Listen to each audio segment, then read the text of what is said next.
Hey friends, Ash here with Gents. Hope you're doing really well. Today I'm going to be talking to you guys about 5 different fragrances that are critically hated that the masses love. So the vast majority of people that smell these fragrances think they smell great, or at the very least, good, because they sell fantastically. These are fragrances that, if we're talking retail, department stores and stuff like that, they sell and they sell and they sell and they sell and they sell. So that's how you can tell that the average person really likes a fragrance. If it's selling out, then yeah, people like it. Doesn't matter what somebody online says. Doesn't matter if you go online and myself or somebody else says, you know what? I think this sucks. If it's making lots of money for the brand, they don't care what I say or anybody else. So let's jump into it. Let's talk about these fragrances.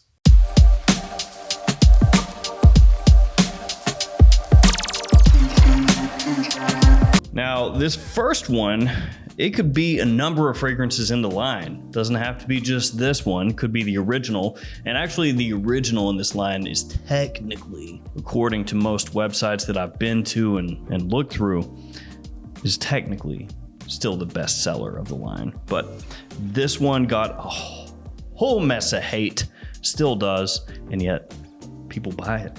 A lot of it, yeah. It's Gucci Guilty Black.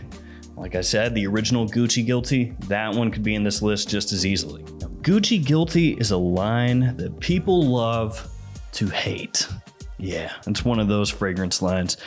The main reason, best as I can tell, is because the fragrances that Gucci released before the Gucci Guilty line are some real stunners, some heavy hitters that are lifted up today as what designer fragrances could be. You know, stuff like Gucci Envy, Gucci Rush, Gucci Pour Homme, both the first and second Gucci Pour Homme.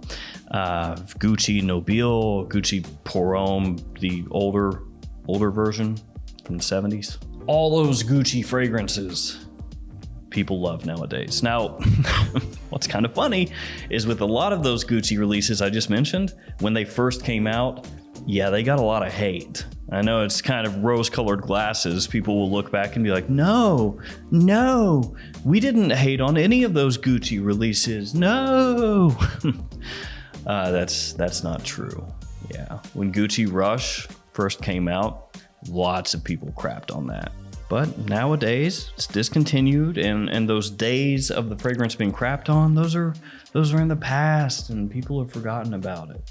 Anyway, though, those Gucci fragrances are held up very high esteem, and you can tell by the prices they command on eBay for bottles and frankly just for little samples. And then Gucci came out with the Guilty line, so a lot of people were saying, okay, this is Gucci's new thing. This is what they're going with. How does it stack up against those classics of yesteryear? Not very well. That's how it stacks up. Not most of the fragrances in the Gucci Guilty line are really easy to wear. They're clean. They have a little bit of a soapy vibe to it. They're very fresh, inoffensive, and some people would say generic. This one has cedar and patchouli, along with orange blossom, lavender, coriander. That's some of the notes in the scent. Is it safe? Oh, heck yeah. Yeah, it's really safe. Does it make me think of the color black when I smell it? No, not at all. Actually, it's very much more of a green fragrance, which does make sense a little bit because it has green with black on the bottle, but it's not Gucci Guilty green. It's Gucci Guilty black. So yeah, it doesn't necessarily convey the name all that well into how it smells, but people love it. Straight up, people love this fragrance. It's not really super complex. It's easy to wrap your head around. Gucci Guilty Black, people love it, and it's fantastic in the office. It's a great springtime fragrance. It's a really easy to wear scent. For what Gucci wants to do, obviously that does it. People that are hardcore fragrance collectors and aficionados, you know, the types that are going to write reviews or do reviews on video, most of them are gonna not really be impressed by a fragrance like Guilty Black because it is all the things that I said before. You know, a little generic maybe, safe, all that. So it got dumped on, it still gets dumped on, but I'm here to tell you, if you're looking for a fragrance that people like for warm weather situations, whether casual or, like I said, at the office. That is a killer scent. And it's actually not too youthful. So young guys, they can pull it off, but so can middle-aged guys as well. Well, that was a long first fragrance. Let's hop into the next one. Valentino Uomo Born in Roma. Now, I could have just put Invictus in here, Paco Rabanne's Invictus, but I chose not to. It's a little too easy, but I just mentioned it, so I kind of did. Paco Rabanne Invictus. That one also could be in here. But I put the next best thing. I put Valentino's version of Paco Rabanne's Invictus. That's really what Born in Roma is. It has that sort of Paco Rabanne Invictus vibe to it. If you're familiar with Invictus, when you spray this on, you'll immediately be like, oh yeah, I see what they did there, yeah. Another good old case of a fragrance inspiring another one. Art begetting more art. Or more realistically, Valentino sees Paco Rabanne making money with Invictus and they think to themselves, I like money. I'll have one of those, please. So that's what this is. You got ginger, violet leaf, woods, and sea salt in here. The notes don't match up exactly with Paco Rabanne's Invictus, but that's obviously what they're going for here. It's an Invictus with a twist.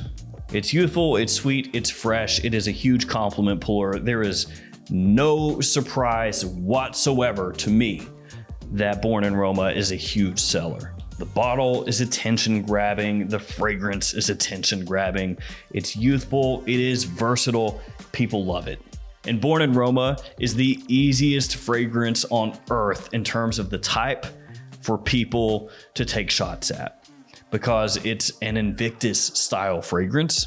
Paco Rabanne Invictus already gets shots taken at it constantly by people. And so if you've got a fragrance that's coming out and it smells similar to Invictus, but it's done by a different brand, yeah, it's definitely at that point going to have an uphill battle with critic types. Now this next one got flamed even more. I love talking about fragrances that get flamed. Yeah, it's fun.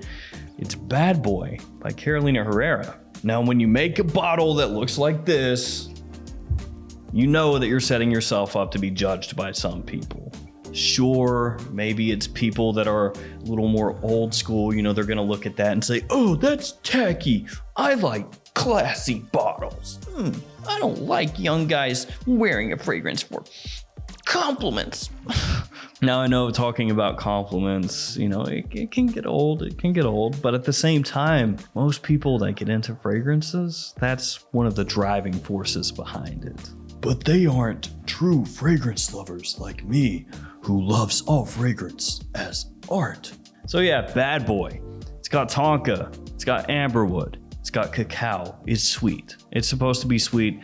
It's fantastic for evening wear if you're seeking out attention, if you're looking for compliments, if you're wearing it on a date, something like that. It is perfect in situations like that. Does it come across, again, maybe a little bit generic in the sense that it falls in line with what a lot of fragrance houses are doing right now? Yeah, it does. Tonka and amberwood are everywhere. And I get it, that can be boring. You know, that can be something that comes across uninspiring. It's not something that necessarily moves you if you've smelled 5 million fragrances. But seriously, if you're a younger guy or a middle-aged guy and you just want something that most people are going to say, man, damn, that smells good. What is that?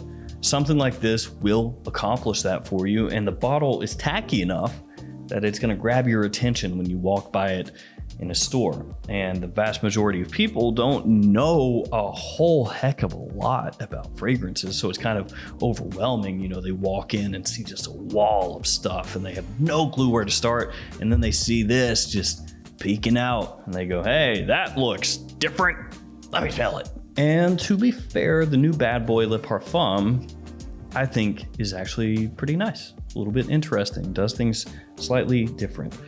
Though the original Bad Boy, that one caught a lot of hate. Next up, Azzaro Chrome. Yeah, the Chrome Dome. This one's been out since the mid-90s, 96, if memory serves correctly. This one has very fresh shower kind of vibe to it. Shower gel, some people would say soapy, other people would say it's metallic, it's brisk, a little bit sharp. Some people might say harsh in the opening. There's citrus, there is rosemary, woods, oak moss in here as well, some musk also. Actually, a bunch of notes. It was from a different time where brands actually told you what the fragrance was supposed to smell like, as opposed to now where they're like, yeah, it's got, I don't know, man, bergamot in Tonka or something. Just leave me alone. That's basically how modern fragrances note breakdowns go. Yeah, whatever. It's got 3 notes. It's warm. It'll give you compliments. Get out of my face. Are you buying it or not? Thank you, sales associate. That was helpful. And this one right here, from the get-go, has attracted a good amount of hate. And it is because it's slightly simplistic in what it's trying to accomplish. Like I said, it's metallic. Some people would say sharp, others would say harsh, as I mentioned before. But it's an easy to wear clean fragrance. Great for the gym, great for spring and summer, and a really fantastic daytime scent. Easy to wear stuff. And that's one thing that you'll see in common with all these fragrances. Easy to wear. That's what a lot of people are looking for. They don't want to have to put too much thought into what they're wearing. They just want to know, will other people like this? And actually, that's it. That's the only thing. So even though Chrome has not gotten the most love over the last 25 or so years, people still buy it, and they buy a lot of it. All right, we're at the last fragrance. Finally, it is Tiffany Love from Tiffany & Co. Now, when this fragrance came out, I know a lot of people immediately wrote it off. They said, oh, man, a friggin' women's jewelry company is making a men's fragrance, and I don't care at all. Now, Tiffany & Co. has made men's fragrances in the past, but it's been a while since they've had a new release. So this one kind of came out of left field a little bit. It's got mandarin, ginger, cypress, and some woody notes in here. Once again, it is maybe a little bit generic. I think the opening smells fantastic. Off my skin, it smells great. The mandarin orange and the ginger, yeah, not unique. Ginger and citrus, we've talked about it before on the channel, but the way it's done in here is really good. It smells fantastic in the opening off my skin. I mean, I will legitimately just, whiff it myself just over and over. Yeah, like that. I'm just really taking it in. Love the opening, love it.